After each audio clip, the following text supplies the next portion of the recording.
শনিবার বরিশালের বিপক্ষে ম্যাচ দিয়ে মাঠে ফিরতে যাচ্ছেন নাজমুল হোসেন শান্ত।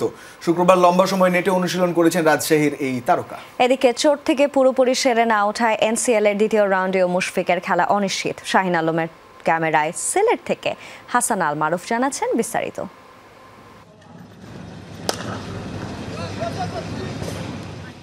ঠিক এই ছক্কার মতোই ইনজুরিকে মাঠের বাইরে পাঠিয়ে ২২ গজে ফেরার অপেক্ষায় নাজমুল হোসেন শান্ত।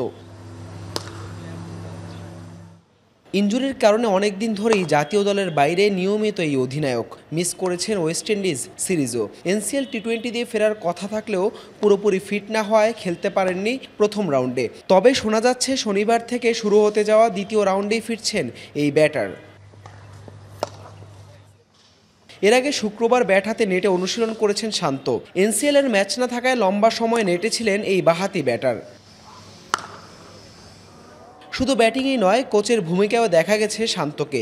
সতীর্থ এক তরুণ ক্রিকেটারকে নেটে তালিম দিয়েছেন রাজশাহীর এই তারকা। শান্ত ফিরতে ফিট হলেও দ্বিতীয় রাউন্ডে মুশফিকের ফেরা নিয়ে আছে শঙ্কা। নিয়মিত সবার আগে অনুশীলনে হাজির হওয়া মুশফিকের ব্যাপারে জানা গেছে আঙ্গুলের ব্যথা থেকে সেরে উঠতে পারেননি এখনও পুরোপুরি।